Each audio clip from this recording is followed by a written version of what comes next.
When you have your girls, you're never alone. You get together for coffee, maybe to work out, or just to laugh. We created Hey Girl, just for you. Can't wait for you to join us. Hey everybody, welcome back to Hey Girl. I'm your girl, Kim with an E, and this is episode 43. Now, if you're just joining us, welcome to you as well. And I'm here to let you know that Hey Girl is a safe space where you can share your experiences and be affirmed. Let's face it, life can be complex and sometimes overwhelming, but we believe in the power of conversation because knowing you're not alone is what helps us get through. And I'm so glad to welcome today the Hey Girl Roundtable. And joining me are three of the Fab Five Hey Girl co-hosts. Welcome, ladies. So glad to have you. As you know, we are kicking off a brand new theme. So what better way to do so? Our theme is Black Women and Beauty. And look at the beauty that is here today, ladies. Right here on this panel. This is Black Women and Beauty right here. Hi, everyone. Hello in the comments. Hello. Welcome. Hello. Audrey Johnson, Tanya Laughing House. So good to have you here. And I am just excited about the conversation that we're going to have today. Me too. Definitely. Yeah, I love February, Black History Month. It gives an excuse to talk about all the great history that we have, that we share. Yeah. And so I'm really looking forward to this theme, and I'm really looking forward to seeing who's with us today. Are you all able to see the comments? Let me see if I can scroll down. Who is joining us? Hello, hello. Oh, yeah. I can see my husband. Hi, Avery. Supportive Baby. husband. Very good. Baby. Well, welcome everyone. Just want to remind you that we have, of course, the Hey Girl store, and it's very appropriate for the Black History Month with the beautiful women on the mugs and the shirts. So definitely remember to check out the Hey Girl store. Also, invite your girlfriends to join us this month. We have some fabulous guests who will be joining us. Be sure to like, follow, and share the Hey Girl page. Who else is on the comments? Is it just Avery out there right now? No, I think Tisha. Hi, Tisha. She jumped on. Hey, I think I see her. So how's it been going, ladies? How has the week been? Oh, I think the week has been, I know, right? Wow, that was a long pause. It wasn't a hard question, guys. Come on. I think it's like that every week, but we just manage just to say, it's good. It's been okay. Even though you have a little, may have a little stress or whatever. Hey, we're women and we're mothers. And hey, that's life for us. I think we just manage it with a smile. Right. And so when I asked the question, everyone just smiled. Like, it's smile is 15. It's either that or there you go. These weeks have been long, guys. These weeks have been so long. Yeah. And I've got a pretty demanding job, and it's just, it seems to have, just exponentially, the work has just grown, I think, since we've been home. It's just harder to have, a home work balance when everything is happening at home. So Right. I'm always looking forward to the weekends. Yeah. I hear you. I feel like I don't get a break ever. I'm always on, and so just trying to adjust to that. And usually my getaway is going away, and haven't been able to do that. Yeah. So or my son playing sports, or being able to go to the gym, and all of those things have been X'd. So it's just trying to find. The last couple of weeks, we've just we went to play racquetball this week, things that we can do with each other. So I'm learning, Yeah, but you want to do it with other people too. So. Yes, I know. And that's the thing. I we love play being basketball, with people. him and I, and I'm like, I'm too old for this. I can't, but I do it. So, that's the joy of having a boy, being a boy mom. Yeah. And you what have about to, you, Kim? can't slack off, right, Audrey? Yeah. Oh, me? Yeah, it has been, it's been up and down. It's been up and down. Some days are better than others. Some weeks are better than others. I was just going to say that this week in particular, I had one day that was a little trying. It was just a moment. And I rushed. I just left work. I was like, you know what? I'm just going to go home because I wasn't concentrating anyway. And because I do have to go into the office. So many of us are working from home, I know, but I happen to have to go in pretty regularly. It just so happens that there's no one in my immediate space, so I'm able to easily social distance. Yeah. So, but I actually came home that particular day and was just really frustrated, and I needed to blow off some steam. So I went to work out. Don't laugh. I know y'all like, oh. But it actually, I actually needed to exert the frustration that I was feeling, and it was the best way to do that. And I've also put on a little plug for the Hey Girl playlist. You Are Not Alone. It's a great compilation. We'll have to share it in the comments, but it just had all the songs on it that I needed that day. And so I'm working out, but it was actually like worship, because the lyric, how the lyrics to the songs, that you hear all the time hit different when you're in a particular mood. It was one of those kinds of experiences. And it was just, God speaking to me through the music saying, I'm with you. I got you. I see you. And so that's what nice. gets me out of the funk. I have a really heavy Christian hip hop rotation for my workouts. Don't judge me. I love that. Yeah, no judgment here. I like Lecrae, Andy Mineo, like those are my guys while I work. I just go hard doing. Good. Definitely. Just trying to make lemonade, making lemonade. I know. There you go. There you go. Absolutely get that. So listen, okay, well, we're going to break this up a little bit. As I said to everyone, this is the Black History Month edition of Hey Girl. Today we're kicking off that theme. So I thought that I would give you guys a little Black History trivia, see how you do. So for those of you who are watching, let's see how you do. Put your answers in the comments. So here's the little trivia, right? All I'm going to do is ask you if you know who said these famous quotes. Okay. All right. So I'm going to say the quote, and then I'll give you 3 choices, and you tell me who you think it was that said the particular quote. All right. So here we go. The first quote is, and this is an easy one, but anyway, injustice anywhere is a threat to justice everywhere. Who said that? Do I even need to give you the options? Yep. Keep them that simple. I know, right? Yeah. Please. You just hope. All right, ladies, who said it?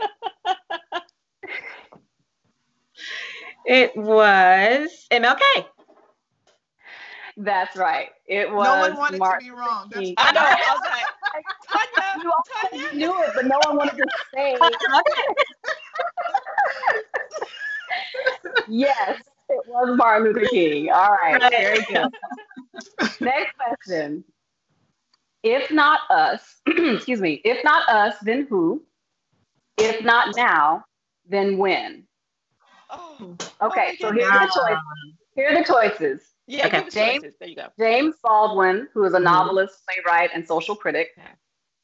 Barack Obama, 44th President of the United States. Or John Lewis, member of the House of Civil Rights. I think John Lewis. John Lewis. Yeah. John Lewis. And my second answer is... I'll go with John Lewis. Is this your final answer? You only get one. Do you need to phone a friend, Audrey? That is correct. It is John Lewis. Good job, Kim. All right. These are fun, Kim. So here's another one. Let's see how you do with this. Uh-oh. Character, not circumstances, makes the person. Audrey's already like, no, I'm out. Okay, the choices are Langston Hughes, Martin Luther King, or Booker T. Washington. I'll say A. Booker Langston T. Hughes. I'm gonna go with C also. Booker. Okay. T. So 2 of you said Booker, 1 said Langston. The answer is Booker T. Washington. Character, not circumstance. Good job. Oh man. If there is no struggle, there is no progress. Malcolm X, Frederick Douglass, or Langston Hughes. I'm gonna go with. If there is no struggle, there is no progress. You're gonna go with what? I didn't say. I think. What was the first one again? Langston Hughes? So A is Malcolm X, B is Frederick Douglass, C is Langston Hughes. I think Malcolm X said this. It's either B or C, but I'm gonna go again with C, with Langston Hughes. I think I'm gonna say Frederick. I'm gonna say Frederick, Kim. You gonna say Frederick? That's how I was like. Answer? Okay, well, let's see which one it is. Oh, the answer is Frederick Douglass. I should have went with Tanya. I knew it. Go with the smarty pants. The scientist. That was taking African diaspora at Spelman College. See? Okay, Scott, I need no interaction, Scott. I hear you in the background. I know. No cheating back there. Mr. Smarty Pants in the gallery. Exactly. Okay, here we go. As I give, I get. Here are the choices. Mary McLeod Bethune, Harriet Tubman, or Rosa Parks. Say the quote again, Kim. As I give, I get. Gosh, I don't think I've heard that. I haven't either, but I'm just gonna say A. I really like it. Yeah. I know. I hadn't heard this one yet. Heard this one before either, so I learned something new. Okay, so you all are saying. Okay. Let's see what the answer is. The answer is Mary McLeod Bethune. Nice. Educator and political advisor. Yeah. That was, it makes sense. It does. For her. Yeah. Right. Okay. Oh, they're getting it right in the comments. Kim, you're messing my percentage was high. It's falling. I told you to hang in there because they get a little harder. They're getting it right in the comments, guys. I tell you, Kelly Goodwin, I see you, girl. Is killing it. Kelly Wait for your answer. I know y'all cheat and see what they say. Kelly. Oh, thanks for the hint. A problem is a chance for you to do your best. Duke Ellington, composer, pianist, and jazz artist. Lena Horne, singer, actress, and civil rights activist. Or Muhammad Ali, boxer, philanthropist, and cultural icon. A problem is a chance for you to do your best. I'm trying not to wait on Kelly to answer. I know. I'm going to try not to look. I know. I'm going to go with A. What was A again? A is Duke Ellington. I say Duke Ellington. Although I've never heard that quote before, but I'm going to say Lena just because it's Lena. I'm going to just say Lena. Yeah. Okay. The correct answer is Duke Ellington. Yeah. Good job. Nice. Have y'all been keeping track of your points? Who's ahead right now? No, I have not. No, I have not. I just didn't need to lose again. That was my only thing. Okay, so here's the last question. I was asking because I was like, I didn't know if it was a tiebreaker or anything. Oh, wait, I take that back. I think there's 2 more questions. Did I save 1 more? Okay, anyway, maybe it's 1 or 2 more. Here we go. I will not take but for an answer. Ooh. Nice. I will not take but for an answer. Langston Hughes, Angela Davis, or Malcolm X. Angela Davis. Angela Davis. I'll go with that one. Doesn't sound like anything Malcolm X can say, but I need something. Yeah. I need something more. Yeah. Yeah. I'll say Angela. Let me get my fist in the screen. Yeah. Is Langston Hughes. And I've been saying Langston Hughes all this time. It does sound like something that Angela would say. Okay, this is actually the last one. Okay. Here we go. Life is not a spectator sport. Was that Muhammad Ali, Jesse Owens, or Jackie Robinson? I'm going to go with Jesse Owens. Jesse. Good old Alabama Jesse. The correct answer is Jackie Robinson. Oh, wow. I was thinking that. I think I guessed that one too, because it's the whole baseball, reference spectator sport. I don't know. Right. Yeah. That was fun. Yeah. You should have kept up with your points. You can know just whether or not I should revoke your black card. Maybe, you would have taken mine away. Yeah. We'll go back and see. It's taking a time or two. That's so funny. How did you guys do in the comments? Y'all said Kelly was killing it? She wasn't killing it. She fell off. She fell off at the end. Okay. That's all right. She was doing good though. Yeah. Well, today's conversation is actually not so much about history as it is about present, but I guess the present as informed by our history, right? We are talking specifically about Black women and beauty. And I want to just start off this conversation with a quick question, and this is for you in the comments also. On a scale of 1 to 10, how important is beauty to you, would you say?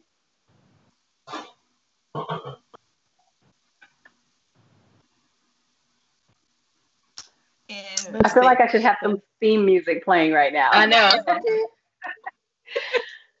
Well, there's so many different types of beauty. And so I think that's kind of where, if you have external beauty and inwardly you're not attractive at all, then to me, you're not beautiful. Right. And what we see as external beauty, sometimes the person can just be a jewel as far as personality. And so that encompasses everything.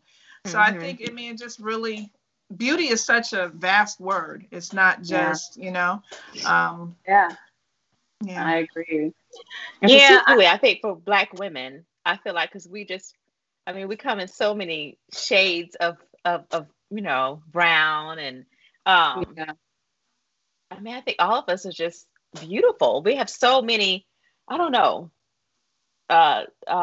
beauty in us. I feel like, different ways we're beautiful with Black women. So well, let me bring it closer to home though, because Kelly said define beauty.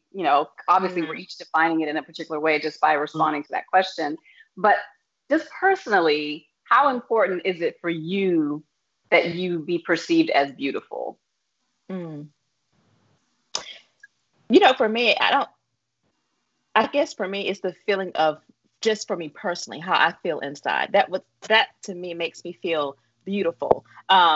Growing up, I remember my grandmother always telling me, all ladies always to wear matching bras and panties, because that makes you feel beautiful, on the inside. Even though you may feel bad on the outside, always look good on the inside. Your clothing, your bras and panties and things like that, and take care of yourself, your skin and things like that. And for me, it's the inward. And of course, outward, you want your hair to look pretty, you want your skin to be beautiful, but that to me was more of in, of how you feel. I like that, Kim. I do. I think for me, I think as long as you feel comfortable in your own skin, I like what you said, it's about inward beauty. I think as long as you feel comfortable, however you express yourself, however you appear, that isn't dependent on what the world sees or what the world thinks, because, standards of beauty have been defined, really on a European basis for European standard for forever. And I think, what's beautiful for me is when women are comfortable in their own skin and the way that they, what's best for them. So that's for me, I think, so in that sense, I think it'd be a 10 because it's based on how you feel, how comfortable you are, your definition of beauty, not anyone else's. Tanya, I'm glad you said that, because I attended PWI's 1st through 12th grade. And so kindergarten, I was in a predominantly Black school. And then when I came to Oakwood, HBCU, and I mean, beauty is defined by what cultural norms are, so when you're in a European setting, and in my family, I'm the lightest one.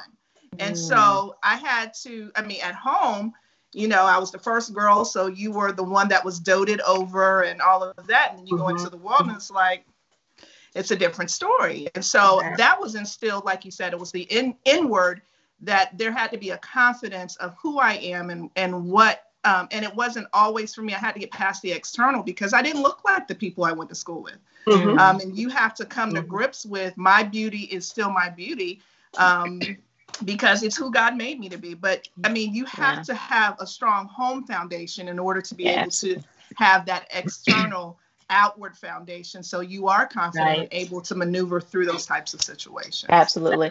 And that is so true. I can remember, and not always I've had this confidence. Like you said, it starts in the home.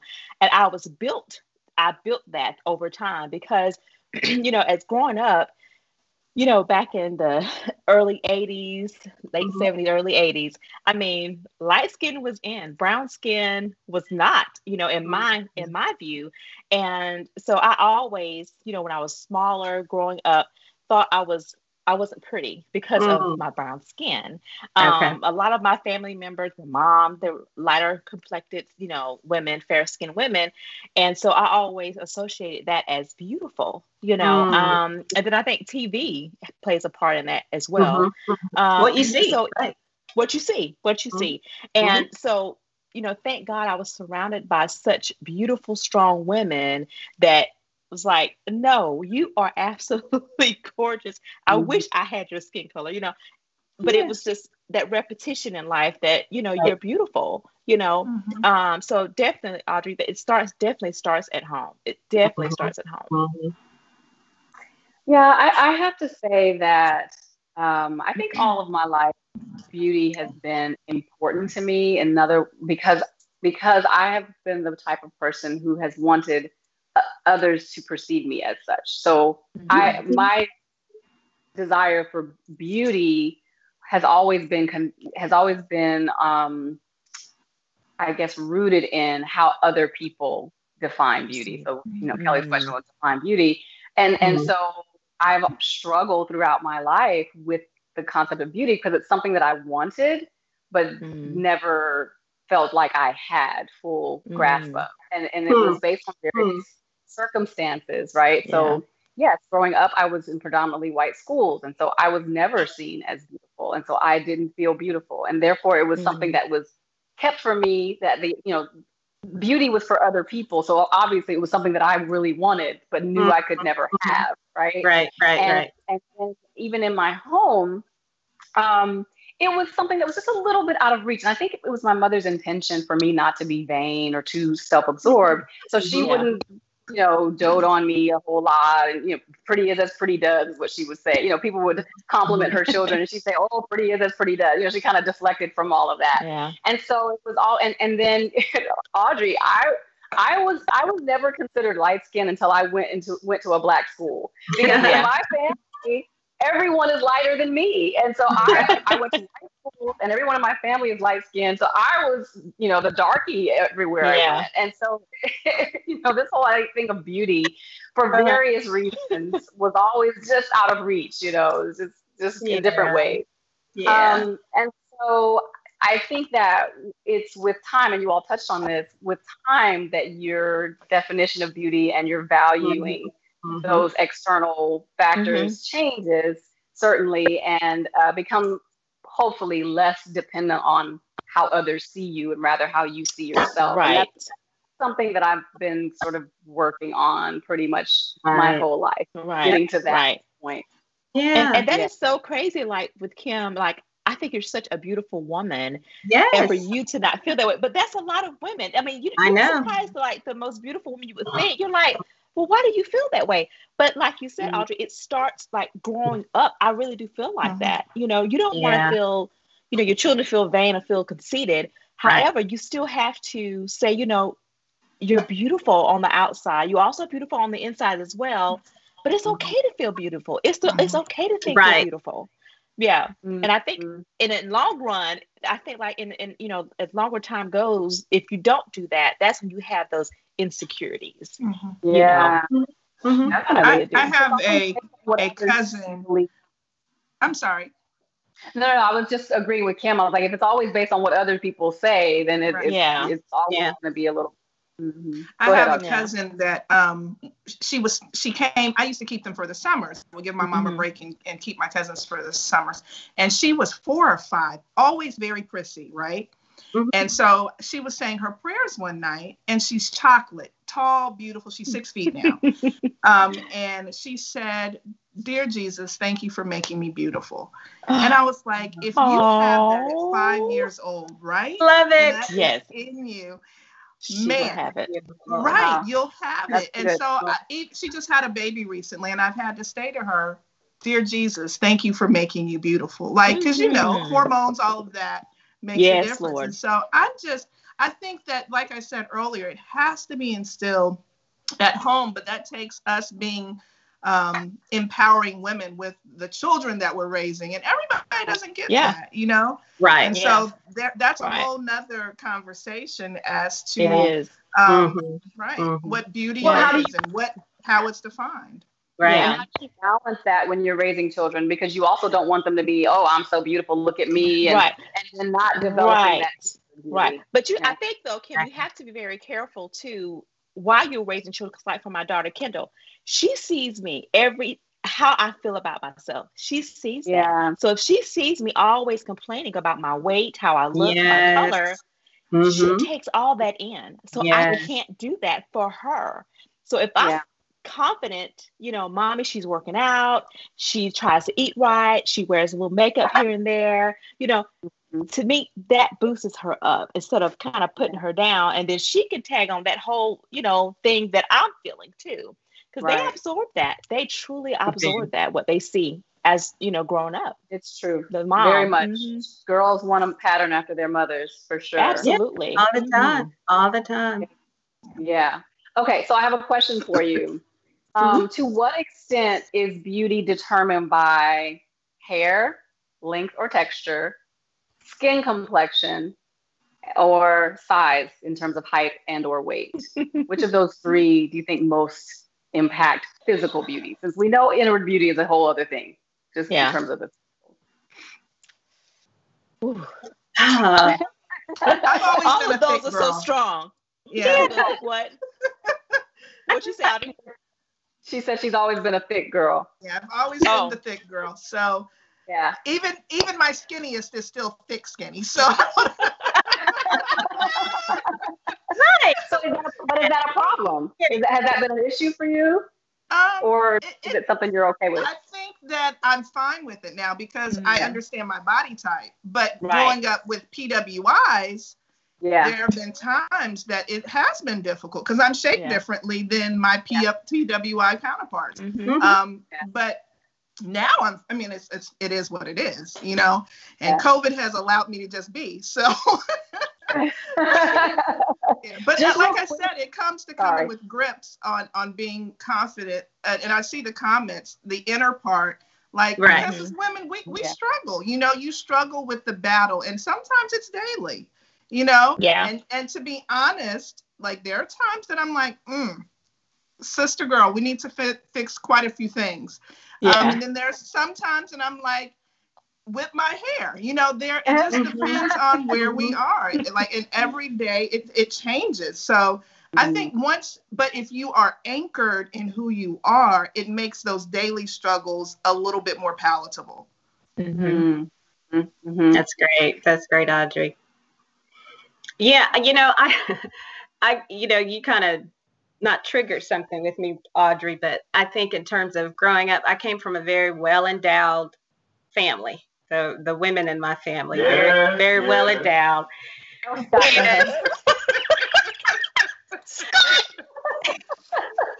Crazy husband.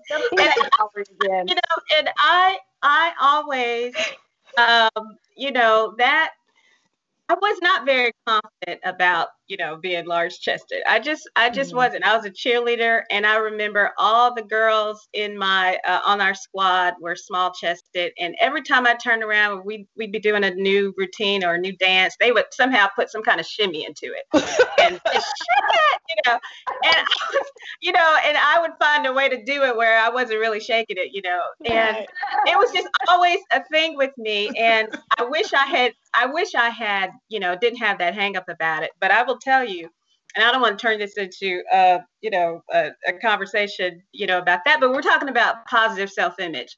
And when I had my children, for me, how people talk about, the milk boobs go away after nursing. I used to have boobs and now they're gone. Well, for me, it was like the rich got richer. Yeah. while the rest of me shrank. Over here starving. While the person over here starving, you get richer. But anyway. You can have some of mine. You can have some, Kim. Yes, and I tell you, I had and this is a story for another time, but I had a freezer full of milk that I had pumped that I actually gave away to a couple who adopted a child and wanted to give her real milk. And I had a freezer full that I was never going to get to, and I ended up that's another story for another time. But so I ended up deciding I wanted to have a breast reduction, and it was wonderful. I mean, it was like the best. I was having a lot of shoulder pain, all that kind of stuff. And I ended up having it. And it was so, for me, it was confidence building, because I felt like, I just felt, misproportioned. And after I did that, it was freeing for me. And, for me, that's what made me feel beautiful. I mean, I felt more comfortable in my skin after that. Yeah. So that makes me think of another question that I wasn't planning to ask, but how do you all feel about plastic surgery? So for you, it was, taking away something that you had too much of. But what about those who may desire more? Me. What do you think about doing those kinds of things to get what you don't have naturally? Well, for me, I had 2 C-sections. Okay. So for me, my stomach was ruined after having 2 children with a C-section. The elasticity in my body and my stomach did not go back. No matter how much I lost weight, no matter how much I exercised, sit-ups, it would just not go away. And so about 4 or 5 years ago, I guess, I ended up having a tummy tuck. And, for me, it wasn't about anyone else but me. It definitely, Avery, my husband didn't care. He was like, you birthed my children, He was like, at first, he was like, well, why do you want to do that? And I was like, well, it's just really for me and how I felt, how I looked in jeans and how I looked in the shirt, So for me, it was once again for me. So I'm not opposed to it. I think if you do it for self, confidence, it's fine, in moderation of what you do. Now, of course, I'm not going to go on a knife all the time where people do, always doing constructive surgery of the face and things like that. Never. But for me, like Tanya, I was just tired. When I looked in the mirror, I was tired of seeing my stomach that way. I hated it. Hated it. I didn't feel beautiful at all. I didn't, just for me inside. So I just made a decision for me to do that. And I think it's, I loved it. And I would do it again if I had to. It's a big decision to make. It's a big decision. I don't know. I feel like it's a bigger decision if you're talking about adding something. I don't know, something about taking away when you have, that's one thing, but I've stopped short of wanting to add a foreign substance voluntarily. Yeah. But Kim, but I think Kim, if you go, like you said, you say you would love to, well, I don't know, love to have, to get more breasts, but I mean, if you go and, go from an A to a double D, then that's kind of a crazy thing. But to go to a comfortable size that's good for you to make you feel beautiful, what's wrong with that? I don't think there's anything wrong with that. I don't. Oh. What y'all think? My 2 cents is, like I said earlier, I've always been a part of the Thick Girl Club. I've always been endowed. I was fine with the hip part until they started coming around after I had my son. Then I started to see them. They were in the back, and then they started maneuvering around. So I was fine until then. So to me, I never had. If anything, it would be taking away from me. It wouldn't be having to add, because I come from. Well, that's not true, because my mom is more slender than I am. She's taller. I used to pray all the time, please make me tall so I don't get spankings anymore. So she's taller than me. She's 5'10", and she's just built smaller. But I've also played sports all my life, so my build is going to be a little different. So I don't get it. Like, I don't get the adding as far as but I think to each his own. If, like Kim said, if that's what you need to do to make your life better, then hey, I applaud you. Go right ahead. Yeah. I'm not. I've had enough surgeries that I don't need to add another one to my plate. Right. I think that's with you. What you need to do to be beautiful. Then have your way. Yeah. And I'll just say. Oh, go ahead, Kim. Yeah, I'll just say that if that's something that you're going to do your research. If you're going to add, absolutely. Don't go the cheap way. No, please don't. You hear too many horror stories, and people who have lost their lives to foolishness. Oh, and yeah. So do it right. Yeah. Definitely agree with that. Yeah. For the record, I don't see myself doing that anytime soon, but I was just curious to know what you thought about that. Avery said to speak on the recovery, though, because it is surgery. You can't skim past the reality of that. Yeah. Listen, that recovery was a beast. Now, like Talia said, I did my research. I knew what I was going into when I, had the surgery.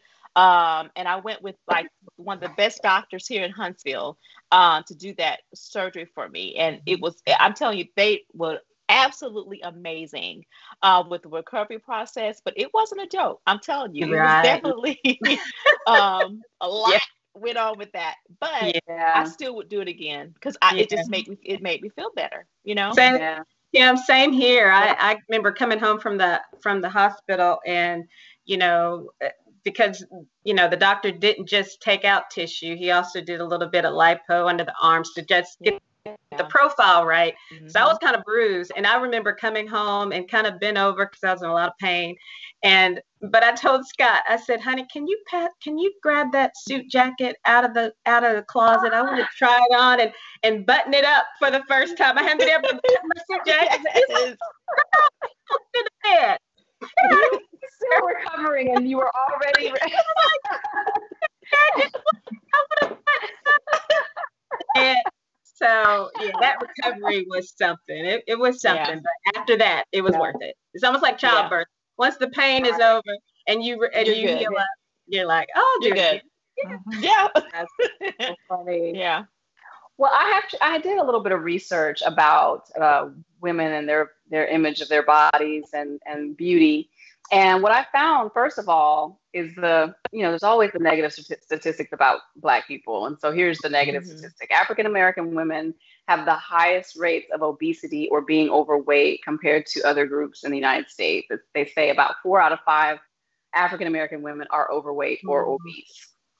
However, what is interesting about that, and even from this conversation, I'm hearing some of these things as well. And I also found that when compared with white women, findings show that African American women reported lower levels of body image dissatisfaction. They maintain a more favorable view of larger body sizes, have less concerns about dieting, weight fluctuations, and fear of fatness. which is more common for white women, according to the research. So that's interesting, right? We have a higher, we're more likely to be overweight, but we're less likely to care. Yeah. And so they said that there is, though, negative body image that, or negative ideas of their beauty that Black women struggle with, but it's not so much about the size that they are. It says that there is evidence to support the idea that expression of body image dissatisfaction and beauty may manifest differently. Black women are more likely to engage in skin bleaching, excessive hair care, and the willingness to endure financial debt related to beauty. Oh, not doing that now. And so, right. So here's a quote by someone that they interviewed. She said, "So much of why Black women are not in the gym, or like maybe fitness level isn't as high as other groups, is because of their hair. It's either do you pay for a gym membership or do you pay to get your hair done? That seems to be the attitude." Yeah. What do you think about that? Well, if they're not Black women, they can't speak on that. They don't have our hair to deal with. They don't have that. Yeah. So to me, if you're not Black, a Black woman, you really can't speak on that. Everyone's different. I work in a corporate world, and if I go to the gym, and I would get up early in the morning and go, and I don't wrap, my hair is wet, it's dripping. How I'm going to look sitting in the meeting looking crazy? Whereas a white woman just blow dry it and go and keep it moving. I can't do that. So it's a different struggle. We have a different struggle. Yeah. We have a different struggle. Yeah. I'll be honest. I mean, when you were reading that, I went a whole bunch of different places. When we're talking about being comfortable with our skin, our body type. Yeah. Like I think of my great grandmother, who was a short, itty bitty in stature, but she was a thick woman. Like I like playing with her arms, right?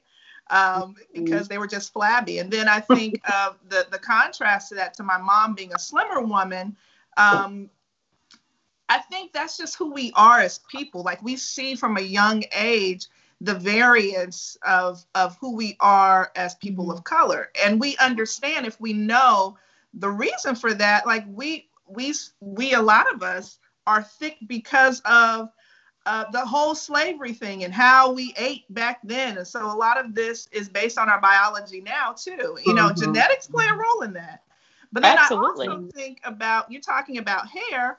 I'm like, last week I got my hair done. I got it done again this week, but last week I got it done and I was like, I can't pay racquetball till the day before I go get my hair done again. Look. You think all of those things are things that, and when I'm thinking about, okay, what am I going to work out? What am I going to do? How am I going to do it? My hair is in that equation. That's right. Absolutely. So all of those, there's so many variables as it goes to for us as Black women. I'm not one. I used to do the fake nails. I've never been into hair, extra hair. I may do braids, but the cost is not something I'm interested in investing in. This is my personal. Right. Exactly. I support anybody that does. And also, I sweat in my head, so I'm wasting my money. Yeah. Right. I've done it, but it didn't work out. So all of those things, I think and I've seen it in the chat, a lot of these decisions have to do with our personal, like, what are your personal investments in yourself? Absolutely. And none of them are wrong. They are all right because they fit your life. And I think we have to remember that. We've never been cookie cutter. I'm not Kim Roper. I'm not anybody on this panel. And like I've been saying since the beginning, it goes from the inward. Like, what do you have in you? Right. And that's what we have to work on. Like, what is my inner struggle that's making me not love who I am? Right. Whoever I am. Yeah. Yeah. Absolutely. Love that. Enough said on that. Yeah. That's true. I definitely agree. And someone put in the comments too, the whole statistics on weight being based on a different standard, right? So the whole BMI may need to be adjusted for what our bodies are naturally made to look like. Right. Certainly. But there is also this challenge that we have, because we know when we need to lose some weight or when we're unhealthy in our, weight and body shape or what have you. And yet, we still have this need to look put together, to look nice, to look whatever. And so you need to work out more often, but you got the hair situation that, like Kim said, our counterparts don't typically have to worry about. And so, what do you do with that? How do you manage your body so that it is healthy, whether or not it is a size 6, but also still maintain your beauty in other areas, for example, your hair? Yeah.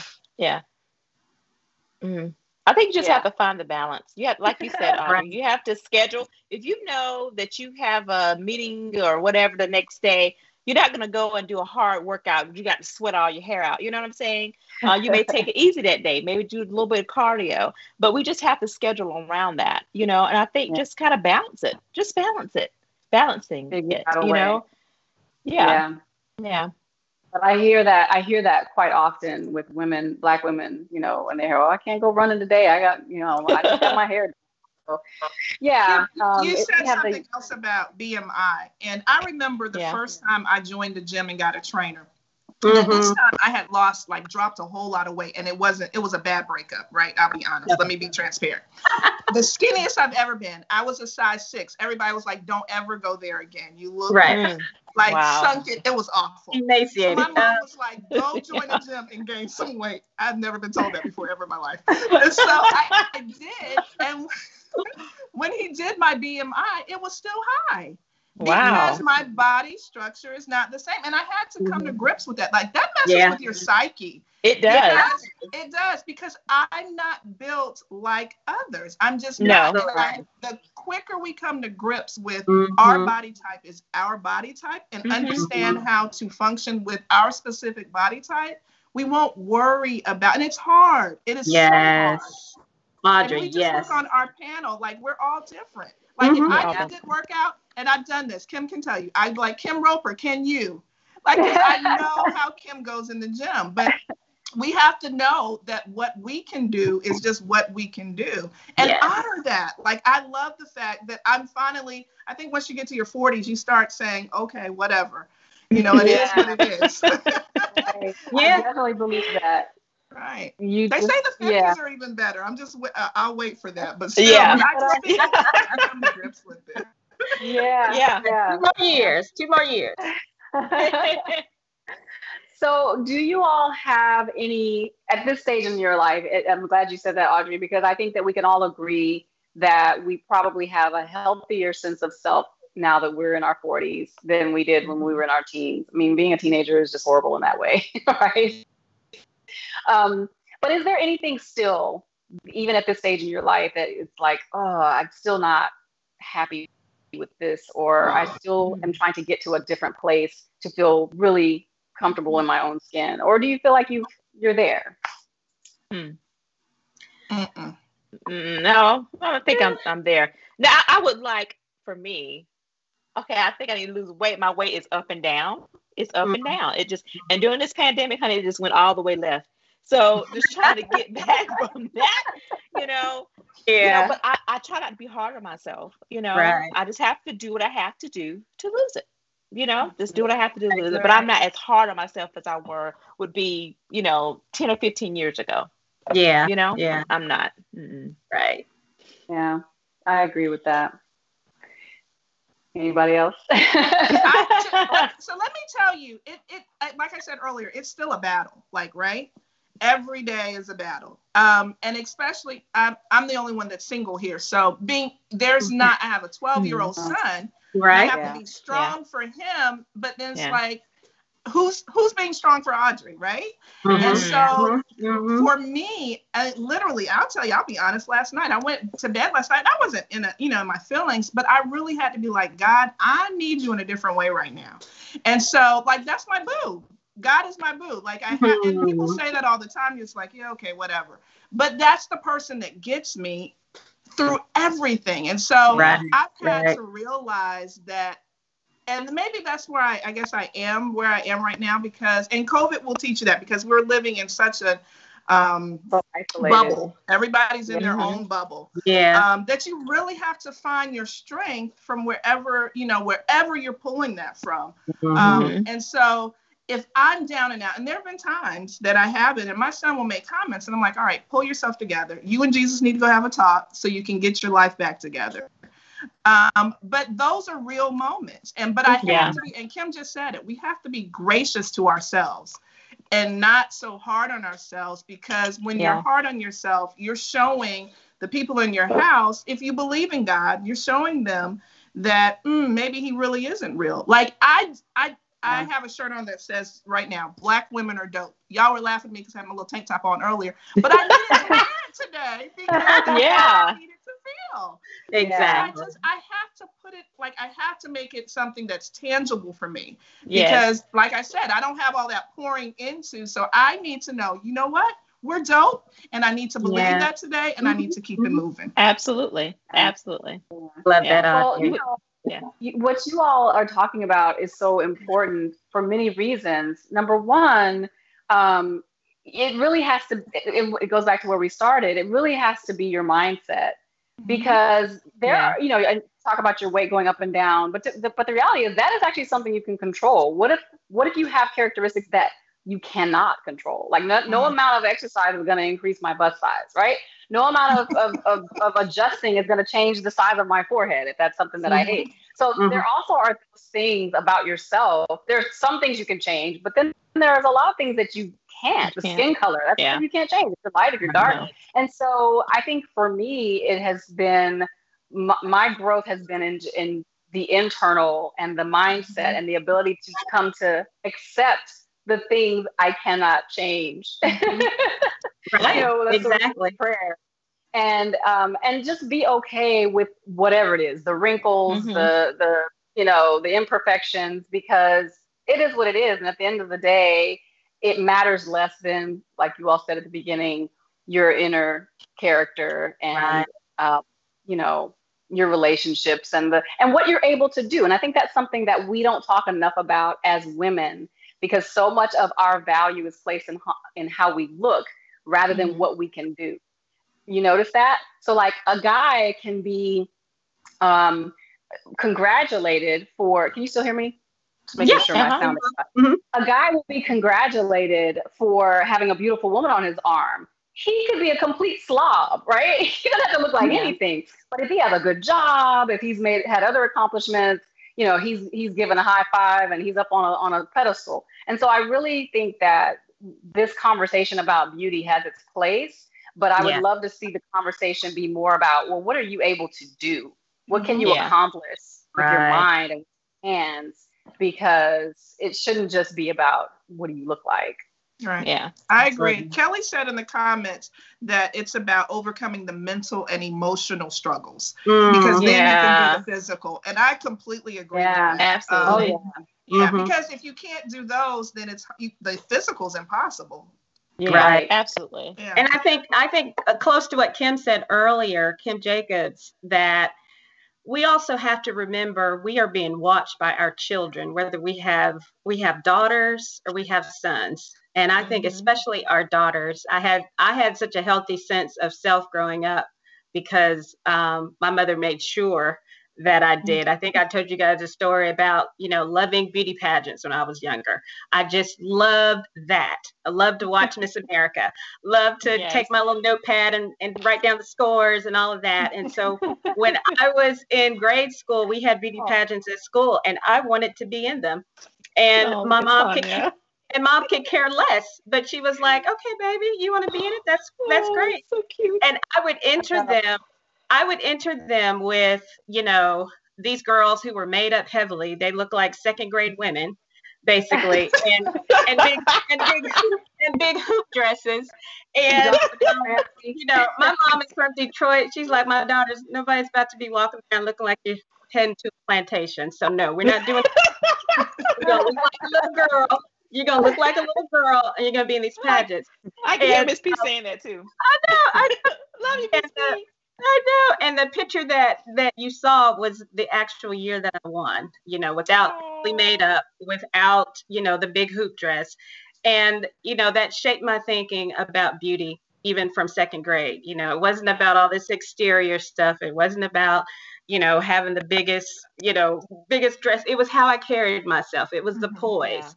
that's what I'm trying to teach my daughter, Yes. and those are the things that stay with me. So while we have these struggles, we have to remember we're being watched, and the next generation that we're raised has to have a positive sense of self. And so I have to keep that in my mind too. Even when I wake up and I'm looking, and I know how I look like when I wake up, not feeling that beautiful, Right. But it's all about how we project and what we instill in our young ones, for sure. Yeah, I agree 100%. I want to pull up a quote by Ruby Dee that I found, which I think is the perfect way to wrap up this conversation. She said, "The kind of beauty I want most is the hard to get kind that comes from within, strength, courage, dignity."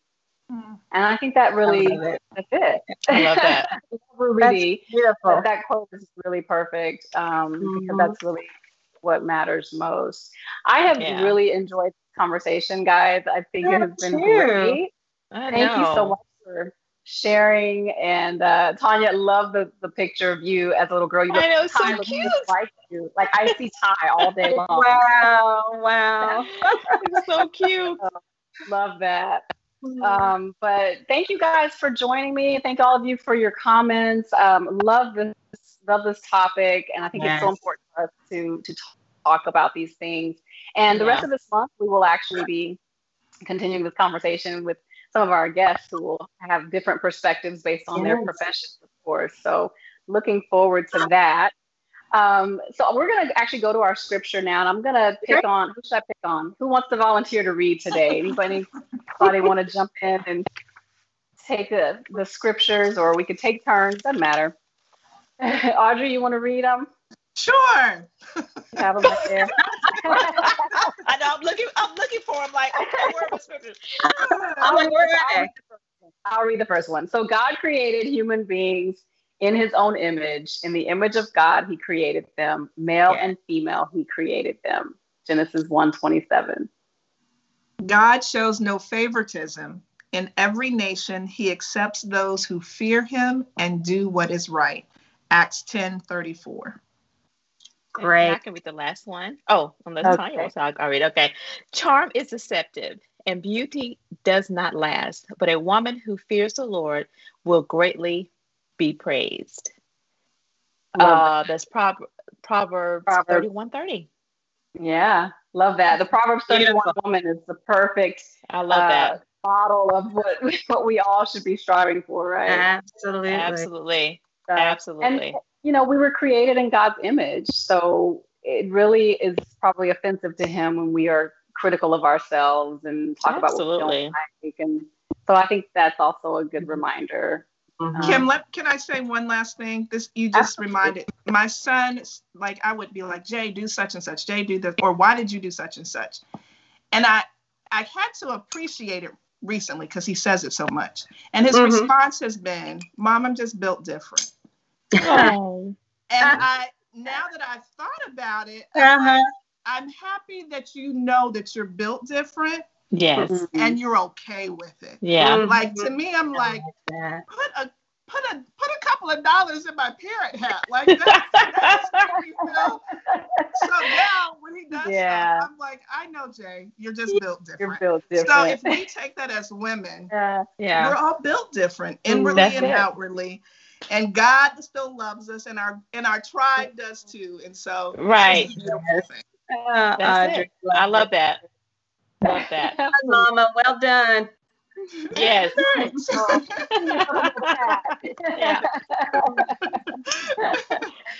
Oh, well, guys, I look forward to having this conversation or variations of it with each of you going forward. In the meantime, have a great rest of your day. Love each one of you. Thanks, everyone, for joining us today.